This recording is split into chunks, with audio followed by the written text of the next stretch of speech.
This is ContactTalkRadio.com. Consciousness in action. And you are taking action into your consciousness by tuning into Contact Talk Radio. And on TuneIn.com, Ping.fm, and UpSnap Mobile. Contact Talk Radio.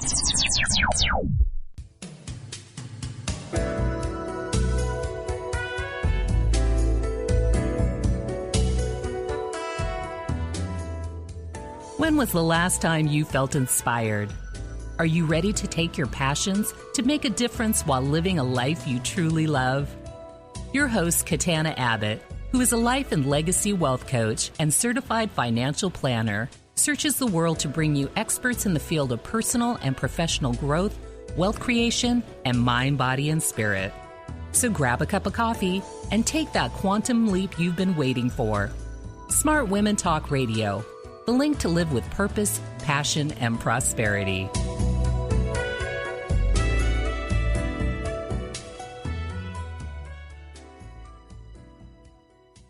Hello, everyone. This is Katana Abbott, and I want to welcome you all to Smart Women Talk, where I search the world for smart women and a few good men, including best-selling authors, thought leaders, and change agents who are on that leading edge. So our topics include things like money, business, health, inspiration, and the metaphysical. Today we are interviewing, or I am interviewing, Joumana Kayrouz, and who is the only woman attorney to own a major personal injury law firm in the state of Michigan. We're going to be talking about the importance of mindset in creating wealth. So how to stay strong during times of adversity, finding the courage to take a leap of faith, and the importance of knowing what you stand for, what we like to call your why. So let me tell you just a little bit about Joumana. She is the founder and the owner of the Michigan Center for Personal Injury and Law Offices of Joumana Kayrouz, PLLC. Kayrouz's firm is now recognized as one of the most respected and largest personal injury law firms in Michigan.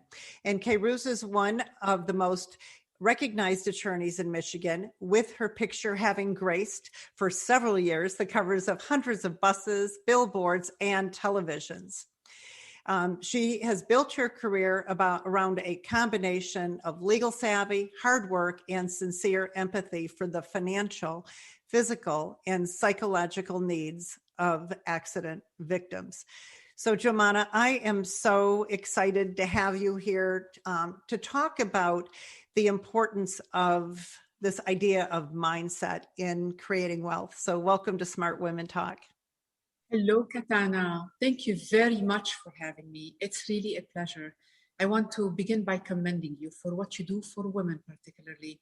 You are really outstanding. You are filling, I can tell you, as a successful woman entrepreneur, that it's very lonely out there, that there is no community of women helping each other succeed. And you are filling, and what are we, 2021? Where are we in the finest country in the whole world, the United States? You're filling a huge gap, much, much needed. Your archive is really wonderful. I just want to commend you, and I mean every word from the bottom of my heart. I've been doing this for 20 some years, and I'll tell you, it's been extremely lonely, and it continues to be lonely.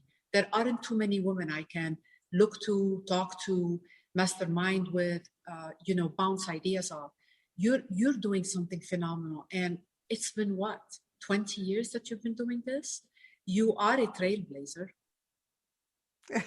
Actually, 35 years. 35, it's amazing. I've been doing this part of it though. I was 20 years as a financial advisor. And before that, I cut my teeth going door to door, calling on mostly businessmen, right? And had some really strange incidents there as a young woman. But I left in 2007. And I came to do this work because I really wasn't positioned as a financial planner to really teach financial education. And so I came to do that. And so now I get to do both, work with a few people privately, but run this nonprofit. And it has been so rewarding. And now I've been joined by women and men from all over the world who are contributing experts like yourself to our program. It's pretty exciting. Yes, thank you very much. I commend you again for what you do. And I am very, very happy. I have known you for how long now? About 15 years, give or take? Yeah, for quite a long time. Yeah. And what I I remember the first time I met you, I'm so sorry. You gave me your book. I didn't know that. Yes, you did. Didn't remember. Oh, that's great. Yes. Yeah. And what I loved is I met you at your home. Well, I think we met one other time, but at your home, you were doing a fundraiser and it was for one of our women politicians and in the community. And it was just so beautiful the way you brought us all together and everyone shared. And I thought that's great. You were an advocate for women too. And Absolutely. And I long to have these gatherings again. We've been all deprived, haven't we? Absolutely. Yes. I'm pro women. I am not saying that. I mean, obviously it boils down to capabilities and abilities. I am not saying that I would vote for a woman any day over a man. Absolutely not. But I am all for empowering women, and I am all for giving them the opportunities that men have traditionally been granted. So by all means, I am pro women and behind them all the way. I was very proud to stand behind the 3 women who ran for Michigan Supreme Court a few years back as well. And one of them is now the Chief Justice of the Michigan Supreme Court. Isn't that amazing? Justice McCormack. Yeah. Yeah, say your name again for our Justice audience. McCormack. Yeah. McCormack. And she was a professor and I believe a provost at the University of Michigan Law School prior to becoming a justice of the Michigan Supreme Court, and now the Chief Justice of the Michigan Supreme Court. Awesome. Yeah, and the other person was Brenda Lawrence, who was the mayor of Southfield, and she is now our wonderful congresswoman in the U.S. Congress. That's right. And that was the fundraiser you were talking about. She was then, I believe, still mayor and running for U.S. Congress. And she made it from the first time.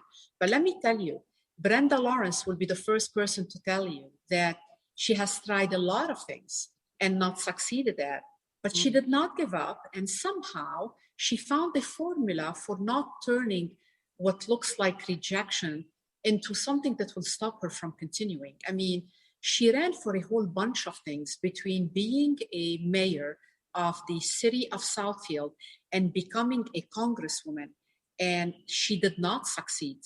And she kept pushing forward. And I know where that strength came from for her. Not that I want to speak for her, but I know she wouldn't mind. In fact, I know she would love if I shared that. Her faith came from her religion, from her Christian beliefs. She really believed that she was favored. She believes we all are in favor, as a matter of fact. So no one is superior to the other. But you just have to remember that, and you have to ask for it, and you have to believe it. And believing is knowing it's coming before you see it. She always said to me repeatedly that this is where she gets her strength from. This is where she got her strength from. And Brenda Lawrence is a Black woman. She is not a lawyer. I don't believe she is a college graduate. I think that she started working for the Southfield Post Office, and her foray into the public arena, into the political world and the world of public service started as a parent, as a concerned parent in her kids' schools or in her daughter's school. I think she has only one daughter. And this is how she made tippy toes into public service. And this is how it is for everything you do, by the way. You don't wake up one day and you transform. Even a caterpillar, does not transform overnight into a beautiful butterfly. It suffers pain, isolation, and then it slowly transforms. And the same was for her. She, little by little, entered into public service, little by little started learning the process, starting, getting interested. And, that journey of 1,000 steps that got her now into the capital, and who knows where from here, started with her being a concerned parent. Again, she did not have, a high college degree or anything like that. She worked in the post office, and then she became mayor, and then she got the attention of some other people. At some point, she was asked to run in addition to the governor who was then running as a lieutenant governor, and that did not work, and a whole bunch of other things. And look where she is now. Right. Her story exemplifies two things. I didn't even know I was going to talk about her today, but I did mention it exemplifies faith, which prevents you from taking rejection as the last step, recovering from rejection. And it also exemplifies that a lot of success stories, so to speak, do not happen overnight. That person, little by little, and then it becomes better and becomes bigger. And then one day they've arrived, so to speak, to the world they've arrived, but to them, they've been working on it for years and years. It reminds me of Tiger Woods. Again, I did not know I was going to talk about this. Tiger Woods, who it seems that overnight he reached international notoriety, and he was on Oprah, and it was either him or his father who said, well, he's an overnight success, all right, but he's been preparing from this since age 5. Absolutely. Yeah. Yeah. It is a path. It's a journey. And I believe that all the experiences we have, good and bad, along our journey are preparing us for our ultimate purpose in life. And it's 1 million percent. 1 million yes, percent. you agree? 1 million percent. In fact, it's the mistakes. I know it's a cliche, but it is very true. You often learn from, what doesn't happen to you, from the mistakes, from the disappointments, from the rejection. That's how you become hardy. Because, to become who you want to be, it requires a certain strength of character. You can't, click your fingers and you're that. You have to train. You go to a marathon, again, another cliche. You're training for days, and otherwise you can't lift the, 300-pound weight if you haven't done the 5 pounds, and the 10 pounds, then the 30 pounds, then the 40 pounds. So why would it be any different in life? Why would we expect to become congresswoman or president or CEO of a major company if we haven't had the preparation? And it's been said, if you don't learn how to work under leadership, you cannot work for leadership. You have to learn to work under leadership. You have to learn the little things, and nothing is wasted. Nothing is wasted whatsoever. Well, one of the things we love for our guests to do, Joumana, is tell us a little bit about their story. And so I wanted to talk to you, is it true you were growing up in Beirut during a civil war? And I'm wondering if that was really what you were living in, what was that experience? And then, how did that affect who you are today and the fact that you're here in this country? Like, how has that experience affected you? May I begin by saying that this is the most beautiful country in the world. This is the country, and these are not empty words, Katana. This is the country where it does not matter who you are. It does not matter how much money you have. It does not matter if you're not a Kennedy or an Obama or a Clinton or a Trump or whatever you want. It does not really matter. Yeah, it may give you a little bit of an edge, but you really have to do the work, and you have to may open a door here, but the door won't stay open if you don't prove yourself. This is the country where really the American dream happens, where you can start from scratch, and with enough, persistence, self-study, self-reflection, throwing yourself in the fire, learning, adjusting, a whole bunch of skills in addition to faith, you will get there. It's just a question of time. You will get there. It's not a question of if you will get there. It's the question of when you will get there. This person who's sitting across from you is the true embodiment of, the American dream. My then husband, now ex-husband, back in 1986, and I came to study on the East Coast. He was accepted at Yale New Haven Hospital and some other, MIT, Harvard, so forth. So, and I accompanied him, and we came with $1,000. So, and you were only 22? I was 22 and 1 week, going on 14. Going on 14, because I came from a very conservative family. I grew up in the war. The civil war erupted in Lebanon the day I turned 11, and that was in 1974. So between age 11 and age 22, I lived in Lebanon. A chunk, a sizable majority of that, this is something the American listener will not be able to relate to. A big chunk of those 11 years were spent underground, hiding in what you call bunkers because of the war. So every building in Beirut, where I was born, had an underground, call it a basement, but it's completely underground, that we would all go down to. Our neighbors from the first floor and the second floor and the third floor and the eighth floor, everybody would run down the stairs and go hide in bunkers because we were being bombarded. Doesn't matter who right now, every country that could had a hand in Lebanon. And, 11 years on and off of that. In 11 years, I missed several years of studying, not just myself and other children my age. We could not go to school. So we could not, finish, say, a whole year of 7th grade. And so it was a difficult time, but if I told you that I was a little bit oblivious, my parents made me feel safe. I sensed a feeling of community because it wasn't just me. It was not just my family. It was my neighbors. It was other people in my neighborhood. It was the city, next to Beirut. It was the town north of Beirut. And what really helped is I did not know any one person in my family and in my extended friends who was killed as a result of the war. On the other hand, I had only one friend, and that friend who remains very, very special to me to this day, as a result of a bomb landing in her home, she and her sister suffered 3rd-degree burns. And you should see these two beautiful young women. They became physicians in my home country, Lebanon. They do a lot of good. They are angels. They are beautiful. They are forgiving. They are not bitter. They stood up, shook it off.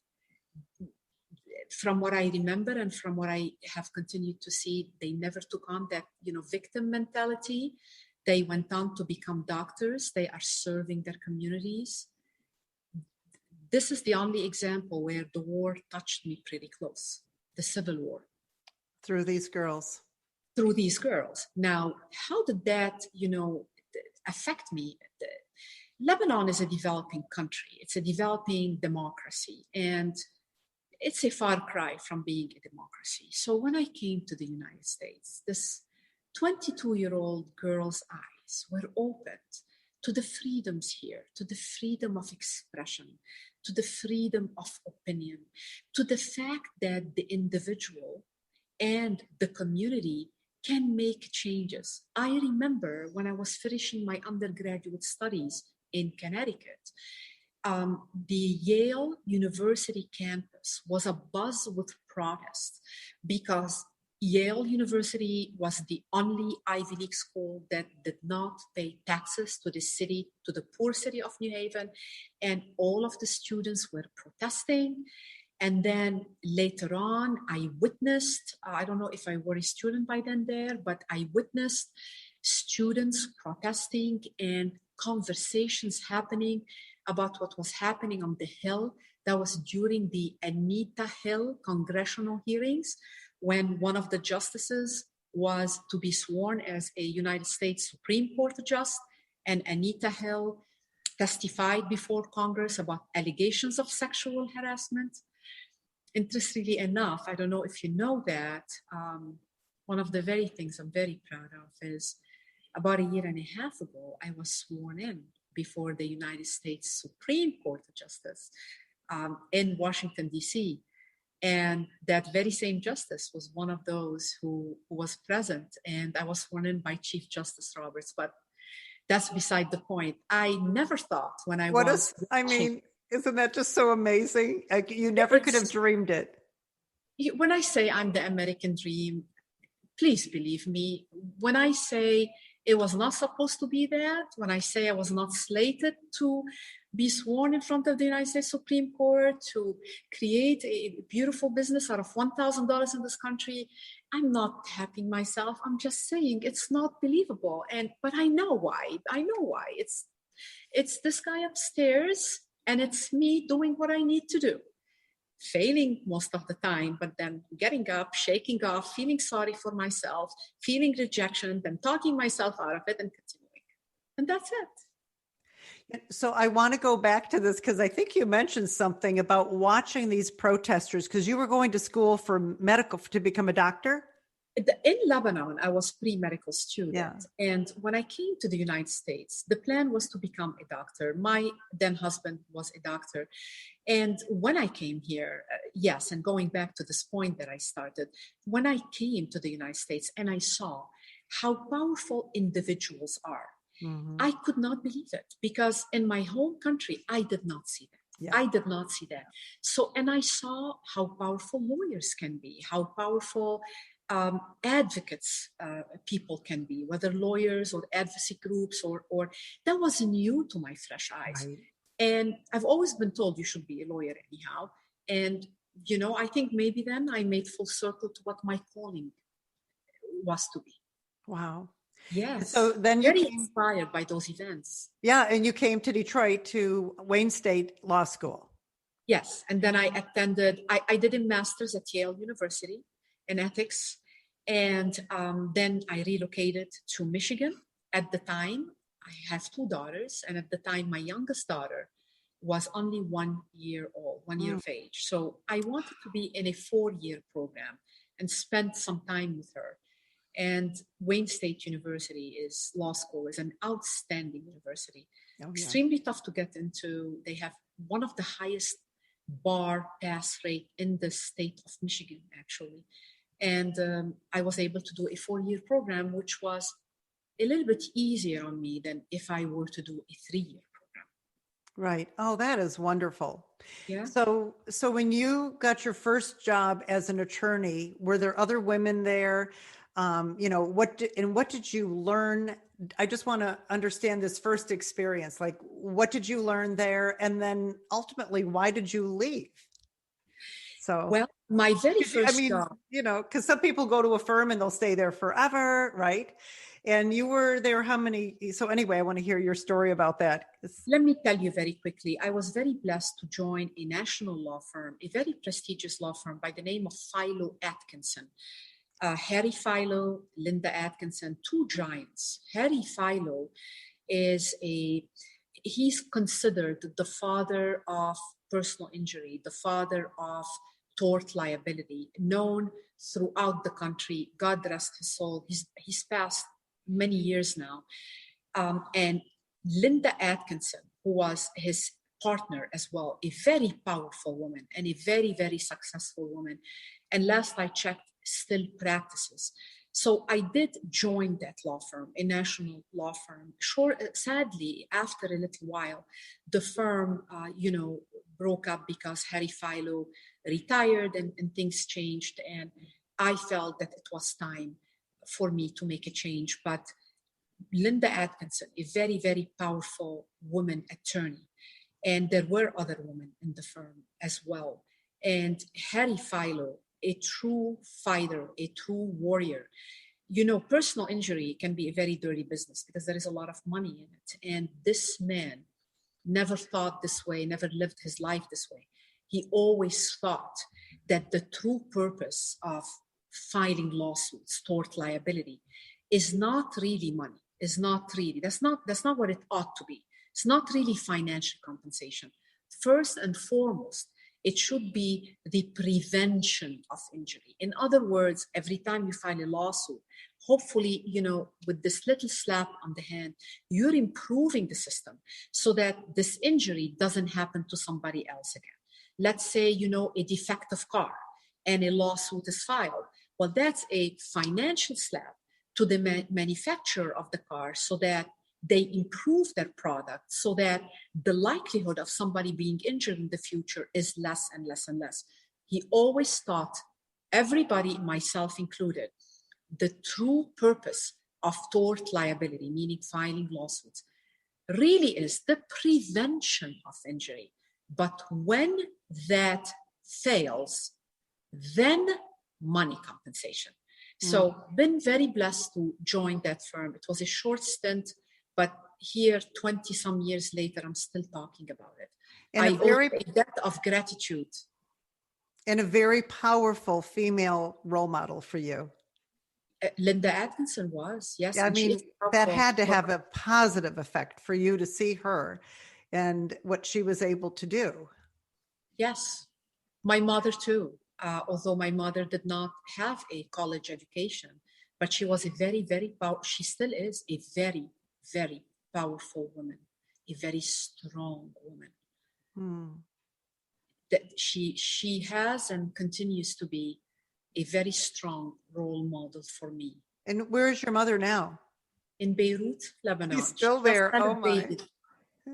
We've been blessed to have just celebrated on May 15 her 89, virtually obviously, her 89th birthday party. So we pray for the Lord to grant us another 1 year so that my brothers from Europe and I will go 1 year from now and celebrate her 90th. Wouldn't that be wonderful? Oh, that would be fantastic. Yes. And, and it is so amazing that people are living so long.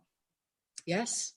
If you take good care of yourself, and with the advent of, medicine, you can live long. The key, if you ask me, is what kind of quality of life. It's not just about having breath. If your quality of your life is not terribly good, I think you are suffering. Right. And I hope we can come to, and I'll leave it there, some kind of wonderful options for people.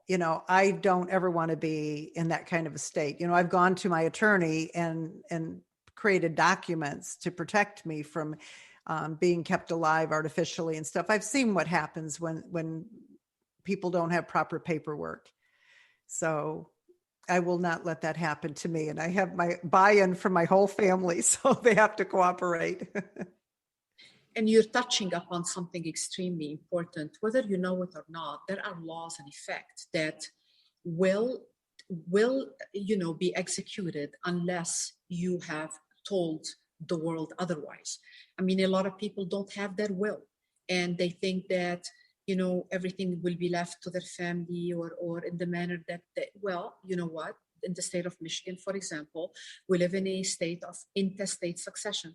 You have a will, you just don't know. The state has a will written for you, unless you go to a lawyer and you create a document that is more aligned with what your wishes are. So to your point, there are a lot of laws about this and that.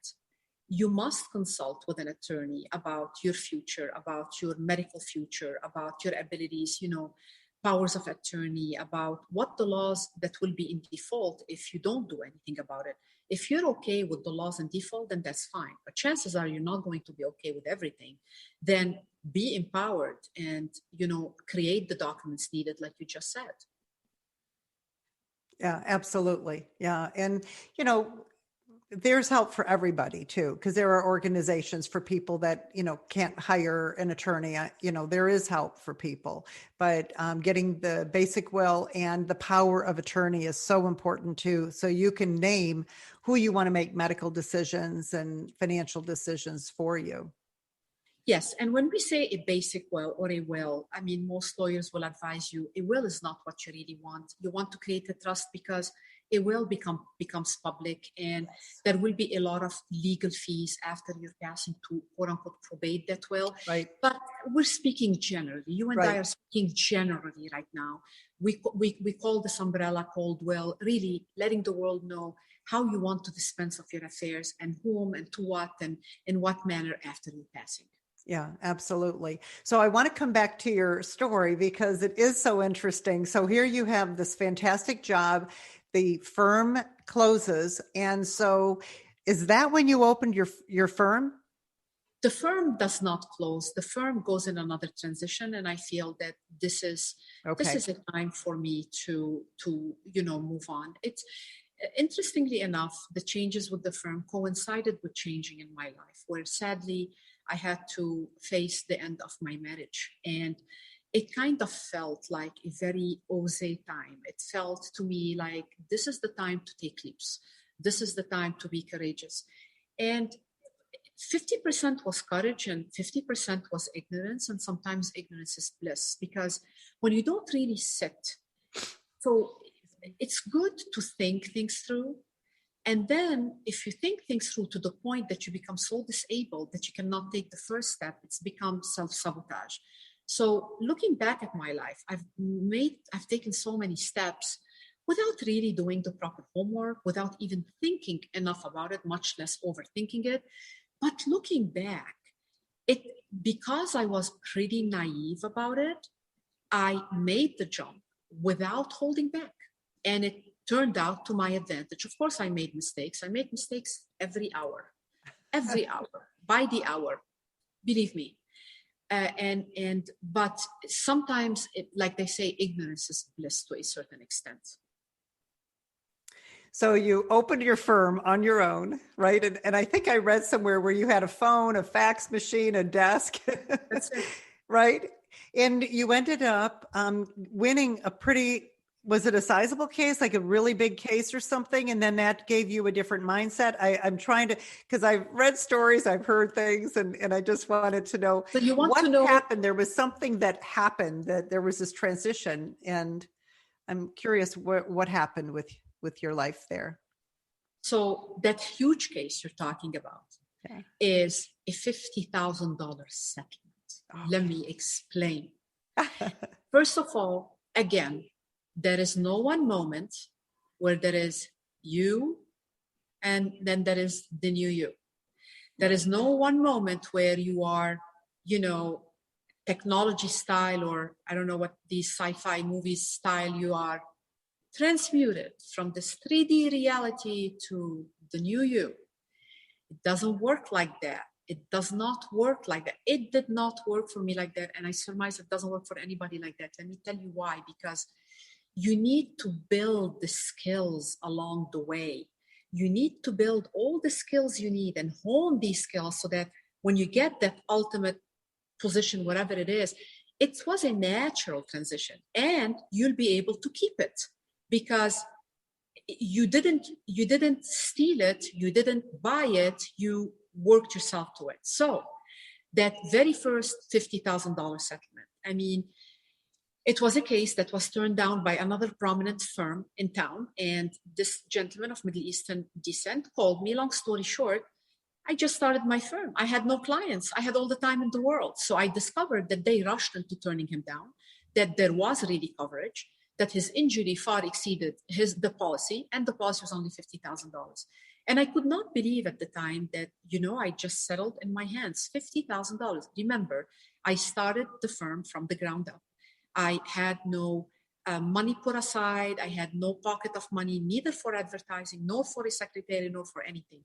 I didn't even know where my first client would be coming from. And this is where, if I were thinking about it now, I'll do a 5-year plan or a 2-year plan or a 3-year plan, and I'll put money aside and, I will, look ahead. But at the time, ignorance was bliss. So I just jumped into it. My marriage was ending and I jumped into it. And this was the first time I realized that really I can make things happen. Really, I am powerful. And I'm telling you that story to tell you that first of all, I haven't arrived. Let me just say it. I have not arrived. I have not arrived. I am a work in progress. Believe you me, I am a work in progress. But let me just tell you, between today and then, 20 years ago, that gave me the confidence. So sometimes your mini successes are what gives you just enough oxygen to take the next step. And then maybe you won't do well with the next step, but then you try again. And then on the third step, you get another mini success. And every time you get a little mini success, your image of yourself grows a little bit, a little bit, a little bit. The cumulative experiences is really what get you to become. So you see, it doesn't happen in one moment. It really happens over many months and many years. Right. Many years. That is why if you ask me today, and I've been asked this question so many times, when? There is no when. It's not a when. That's not how it worked for me. And I don't think that's how it worked. It works for anybody else. I just remembered a very famous Hollywood actor who had his break, Dustin Hoffman. He was being interviewed and he had his break in one of these huge movies. I don't remember the movie. And they said, wow, you're an overnight success. The interviewer said, wow, you're an overnight success. And he responded, I'm an overnight success, all right. It just took me 12 years to get there. So the world sees you when the billboards come up, when the whatever, but all the work you've been doing, all the work that nobody saw and nobody could see, and it wasn't on world stage or public stage, is what got you to that. You know, Joumana, I'm even thinking, how many women are there that are out there and maybe they really haven't figured out who they are or what they want to do. They haven't really had the success. They're about 50 years old, because those are the women I work with. They're at midlife. They're, you know, looking at this last half, or sometimes they're 60 and up and it's their last third. And so, but it just hasn't happened for them.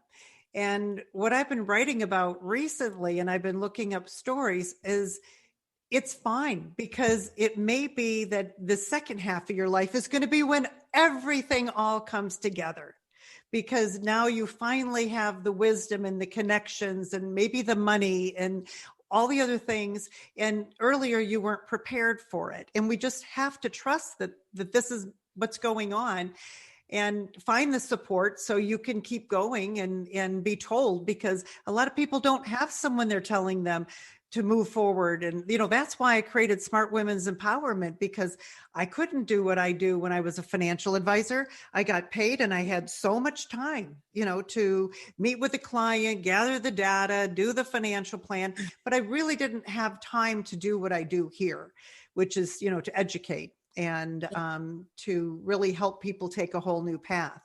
So that happened at midlife. I was 47 when I took that switch. So can you talk a little bit about that? My opinion on that is it's never late until you take your last breath. Mm-hmm. Nothing is wasted.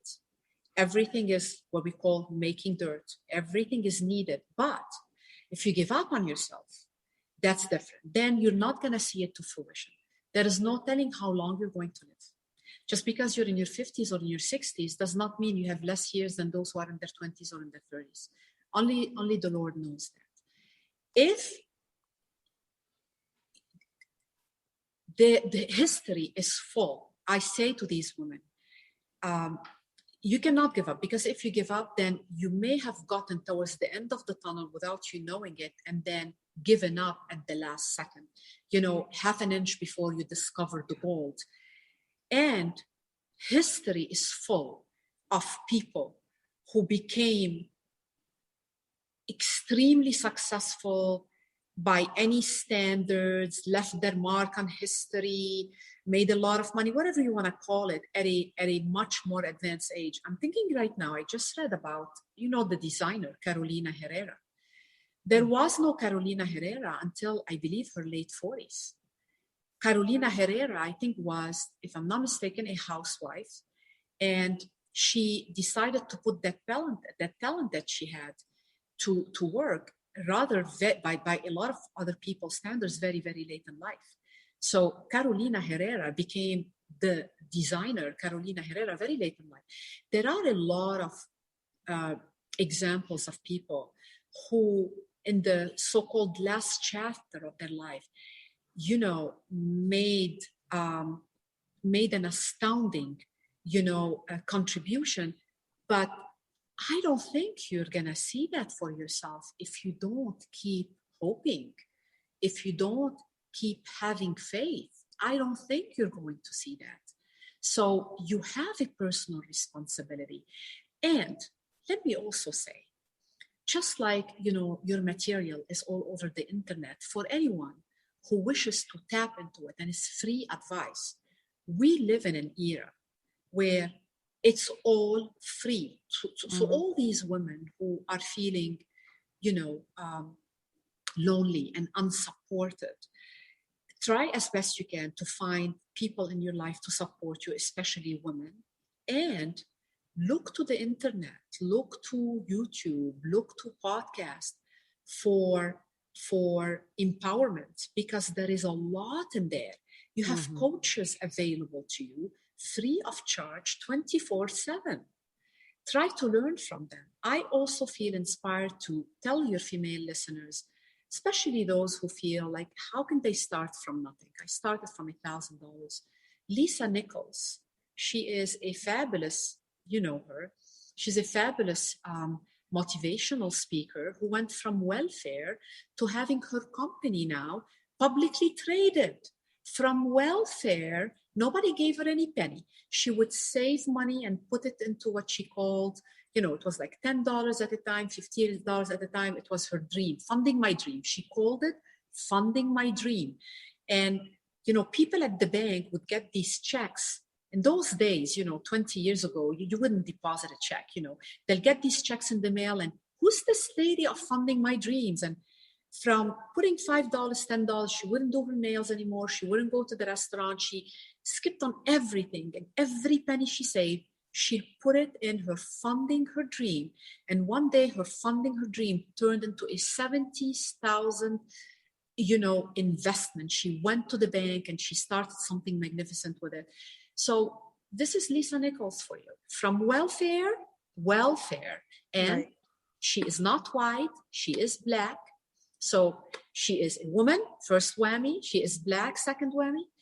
And her company, from welfare to publicly traded. Isn't that fantastic? Yeah. And the guest that I interviewed last week, Sandy Forster, she's from Australia, and her theme was too going from welfare to millionaire. And yes. she didn't have the knowledge of how to do these things she did, but she had the guts to do it. And then she partnered with people, yes. And she stepped out of her comfort zone. She, wrote a book and, contacted Linda Byrne for The Secret, the movie, Rhonda Byrne. Okay. She just wrote an email telling them that she saw the trailer and the movie's going to be fabulous. And the next thing you know, she gets an email back from Rhonda and they have a conversation and she sends her book and she says, "Oh, did you write this after seeing it?" "No, I already then you understand this stuff." And so through this conversation, she got to bring the movie to Australia and launch it there. And she ended up making a couple $1 million doing wow. Wow. But how does that happen? Because she didn't think it through. She says it's the law of attraction, the law of intention, putting it out there and waiting to see what the universe brings back to you. Sure. And not being afraid when it comes. Sure, there is that on the spiritual level, and then on the 3D level, there is knowing you may be rejected and still doing it. Yeah. Because if you don't get rejected, then you've made headway. And if you got rejected and you get past the rejection is a very painful thing, to myself included, by the way. Right. Let me just say that. If you get beyond it, you've become hardier and become easier the next time. So this woman, somehow, either through ignorance or who knows, had the guts to reach out to Rhonda Byrne, an international, and God bless Rhonda for responding and look, we're talking about it. Yes. Isn't that amazing? Yes, it really is. And that movie affected so many people. Yes. So when I want to ask you, so when you opened your firm, were you scared, or was there someone there backing you and holding your hand, or did you just go do this? I did not feel scared because I was so ignorant, but I just did not So have perfect. seriously, but I did not have a roadmap. And there were moments where I did not know where the next case will come from, or so, I don't want to offend anybody, but I want to share my story. Yeah. I am a Christian sinner from head to toe, but I have very strong Christian beliefs. And I'm very devoted to one of our Lebanese patron saints, Saint Charbel. So I had his icon in my office. And every time I felt uncertain or weak, I'd look at him and say, you figure it out for me. I don't know. This is called surrender. When you're doing everything you can with the limited understanding you have, and then you look to a higher power. So I'd look at them and say, you help me today.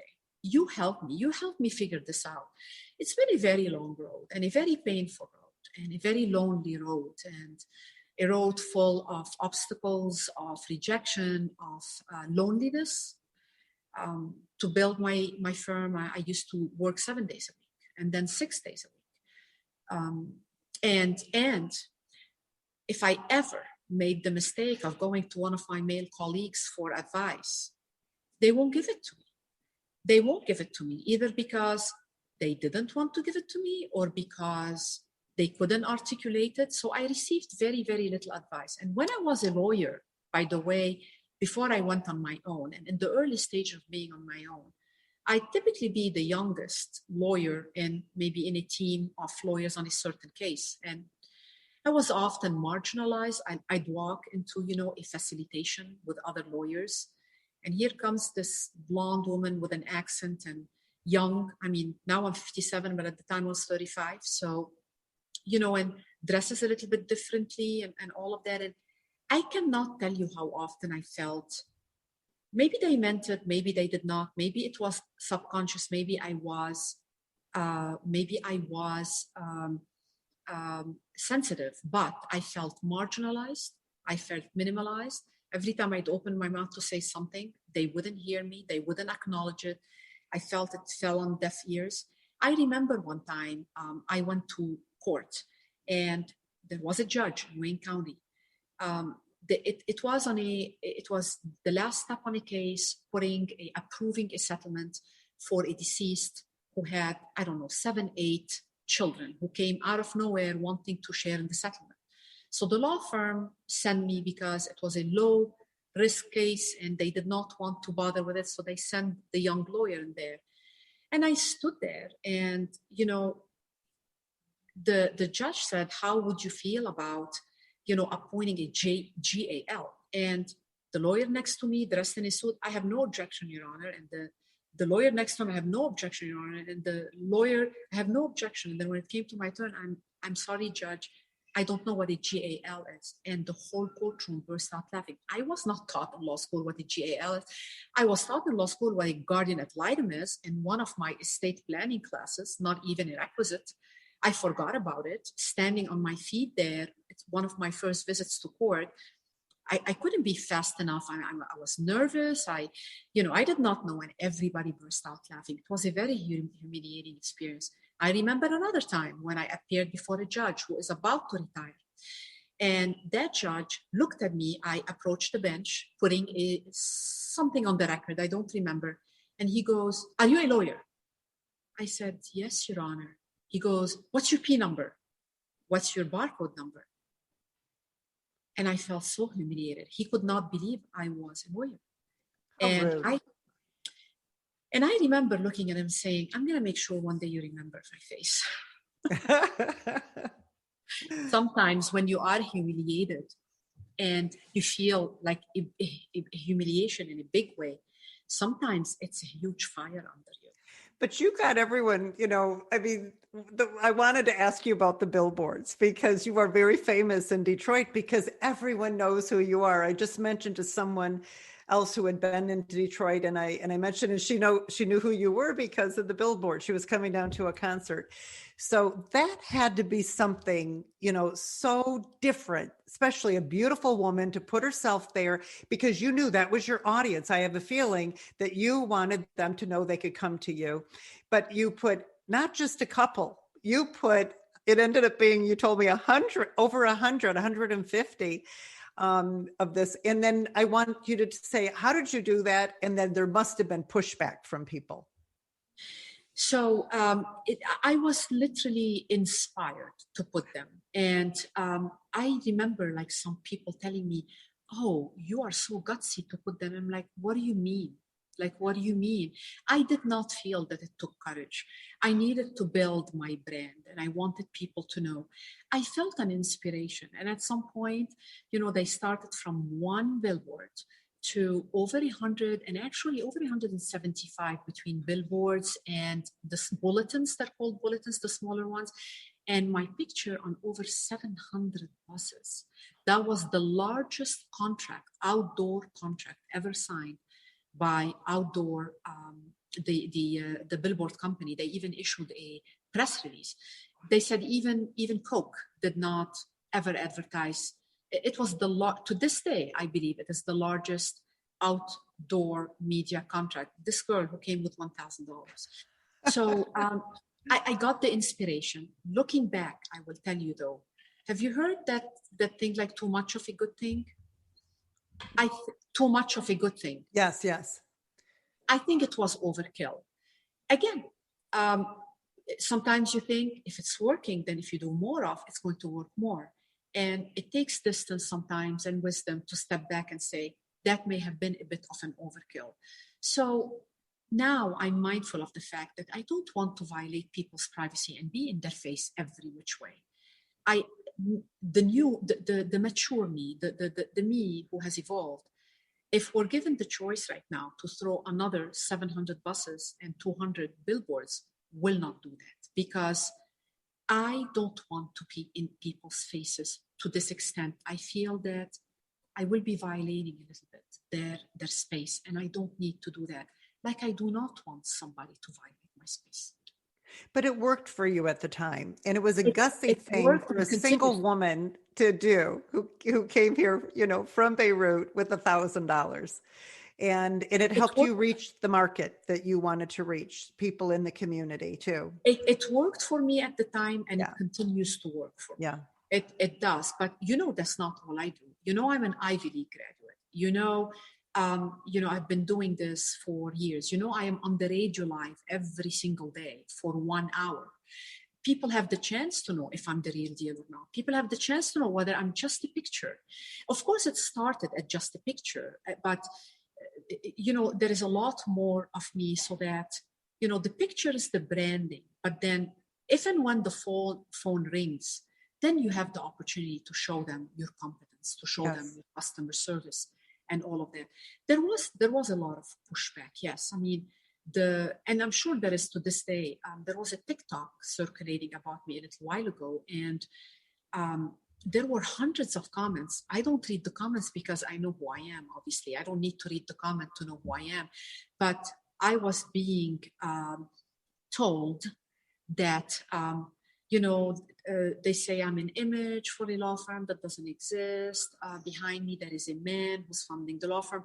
These are the things that I have heard throughout the years. Right. So these are the kind of things women will encounter, but that should not stop them. They know who they are. They should keep continuing. We're still in a man's world.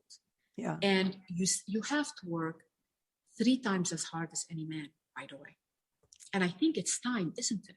Yes, yes. Oh my goodness, I cannot believe how time has flown. Well, and I'm waiting for a producer. I haven't heard back from him. So I would love you to tell people a little bit about your firm today and how they can reach you.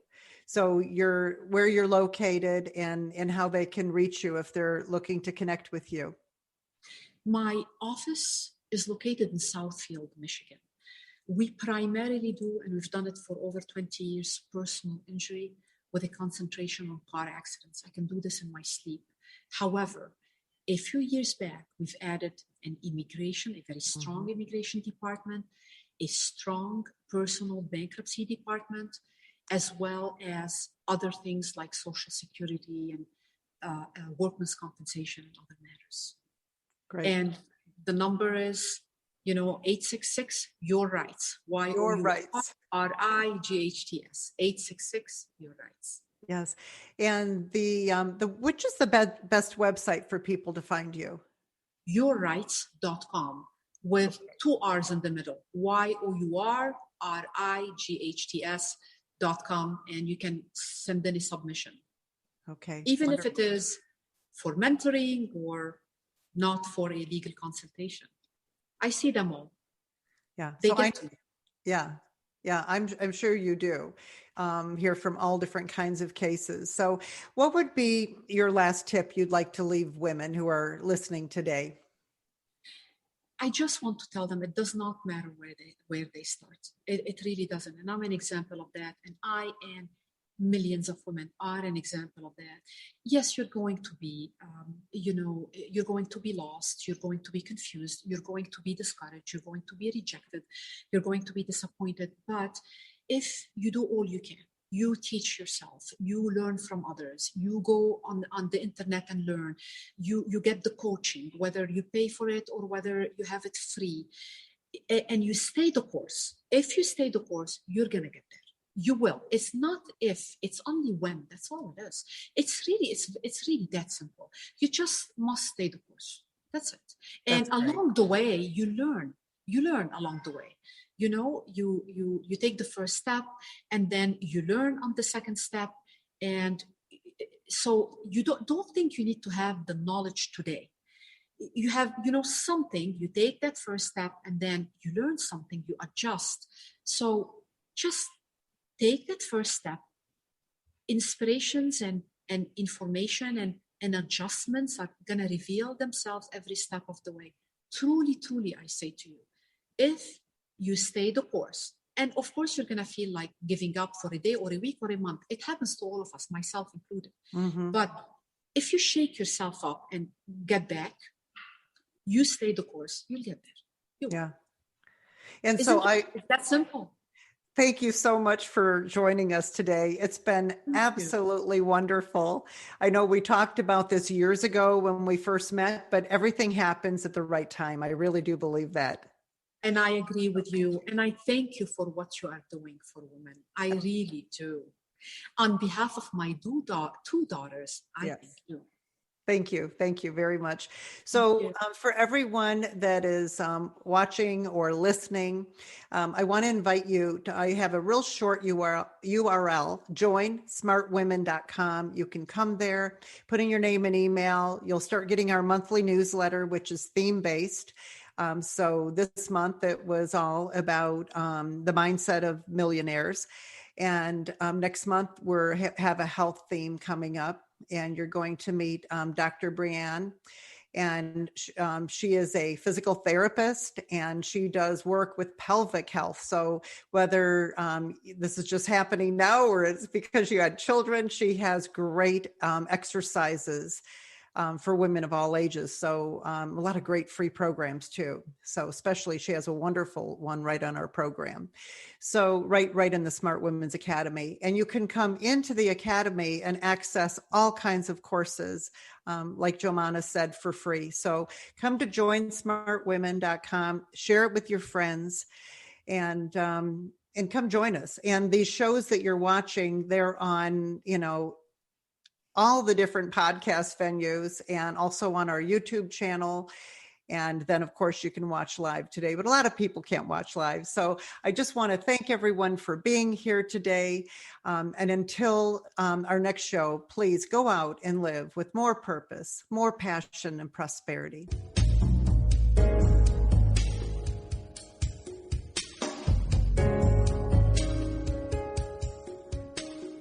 Thank you for joining us here at Smart Women Talk Radio, a place to learn, prosper, and grow. Tune in again next week for another exciting episode of Smart Women on the CTR Network. And remember to live with purpose, passion, and prosperity.